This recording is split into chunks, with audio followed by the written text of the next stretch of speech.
देश भर में चल रहे लाउडस्पीकर विवाद का असर काशी में भी दिखा। देश भर में चल रहे लाउडस्पीकर विवाद के बाद प्रधानमंत्री नरेंद्र मोदी के संसदीय क्षेत्र काशी में भी इसका विरोध दिख रहा है, जहां कुछ लोगों ने अपने घरों के ऊपर हनुमान चालीसा का पाठ शुरू कर दिया है। सुबह सुबह दिन की जब शुरुआत होती है तब अजान के साथ ही हनुमान चालीसा भी बजने लगता है। ठीक उसी तरह शाम होते ही जैसे ही अजान शुरू होती है उस वक्त भी हनुमान चालीसा शुरू हो जाती है। हिंदू मुस्लिम एकता को नुकसान पहुंचने के सवाल पर सुधीर सिंह ने कहा कि इससे गंगा जमनी तहजीब को बल मिलता है। एक तरफ अजान तो दूसरी तरफ हनुमान चालीसा, यही हमारी सभ्यता और संस्कृति है।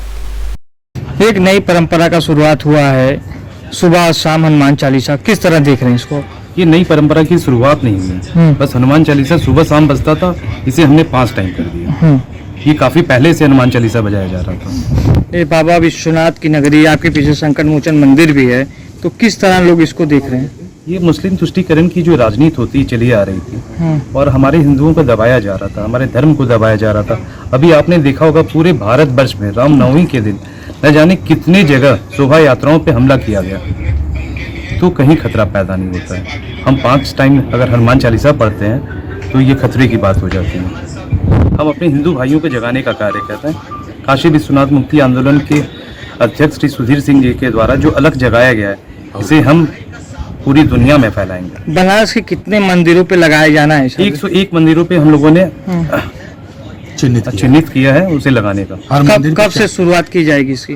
इसकी शुरुआत हो चुकी है। अध्यक्ष जी है नहीं, वो बाहर गए हुए हैं, उनके आते ही ये कार्य चालू किया जाएगा। हमारे अध्यक्ष श्री काशी विश्वनाथ जी मुक्ति के आंदोलन आदरणीय श्रद्धेय श्री सुधीर सिंह जी ने आज जो वाराणसी काशी जो बाबा विश्वनाथ जी की नगरी है, जो कि पूरे त्रिलोक में बाबा का ये विश्वनाथ जी का धाम है, ये लगने लगा था अजान जो सुबह से रात तक अजानों का जो ध्वनि चारों तरफ आ रहा था, ये काशी नहीं ये काबा है। उसको माननीय श्रद्धेय श्री सुधीर भैया ने आज हनुमान चालीसा का पाठ, हनुमान चालीसा का ये जो आप माइक देखिए उधर वहाँ पे जो चल रहा है, वो उससे एक संदेश देने का काम कर रहे हैं माननीय श्रद्धेय श्री सुधीर सिंह जी कि ये काशी काबा नहीं, ये विश्वनाथ जी की नगरी, काशी बाबा विश्वनाथ जी की नगरी है। यहाँ हनुमान चालीसा का सुप्रातः से शाम तक क्रमवार पाठ होगा। ये संदेश देने का काम हुआ है। आप लोग अजान के ही समय क्यों समय चिन्हित किए हैं और क्या उद्देश्य था इसका?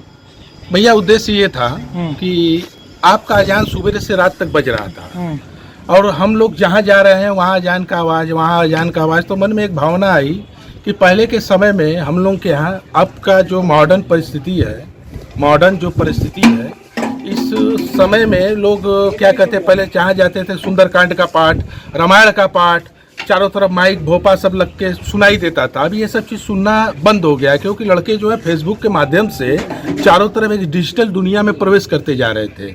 हम लोग सुधीर सिंह जी का ये जो कार्य हुआ है कि एक संदेश जाए कि हनुमान जी कौन है, हनुमान जी हमारे आराध्य है और ये काबा नहीं है, ये काशी है। और आप लोग जो अजान बजा रहे हैं, आप लोग अपने आवाज़ को, साउंड को धीमा करके बजाएं, जिससे कि सामने वाला हमारा भी हनुमान चालीसा का पाठ चलता रहे, आपका अजान भी चलता रहे। एक तरफ अजान की बात हो रही है, एक तरफ हनुमान चालीसा का, बीच में वो आम जनता है, क्या उसको ध्वनि प्रदूषण से दिक्कत नहीं होगी? भैया आप यकीन नहीं मानेंगे, यहाँ पे ये हनुमान जी का जो सुबह पाठ होता था, ये शुरुआत तो अभी हाल में ही हुआ है, क्रमशः हो सकता है कि कल चाहे परसों से ही हुआ है। जो उम्र दराज जो सुलझे हुए लोग थे वो लोग आए और उन्होंने कहा कि सुधीर सिंह जी आपने जो ये कार्य किया है, इस कार्य से इतना बढ़िया इसका संदेश जा रहा है कि सुबह सुबह प्रभु आराध्य श्री राम, जो राम हम लोग मरते हैं, हमारे घर कुल खानदान के लोग मरते हैं, जिनके नाम से हम लोग आखिरी सफर तय करते हैं, उस नाम के उद्घोष उनके परम भक्त हनुमान जी का ये हनुमान चालीसा का पाठ हो रहा है। कौन हिंदू आके बोलेगा कि ये गलत हो रहा है या उनको तकलीफ हो रहा है? खुश हो रहे हैं, काबा से काशी बन रहा है, तो हर हर महादेव प्रभु खुशी हो रहे होंगे ना उनके सारे हिंदू अनुयायी।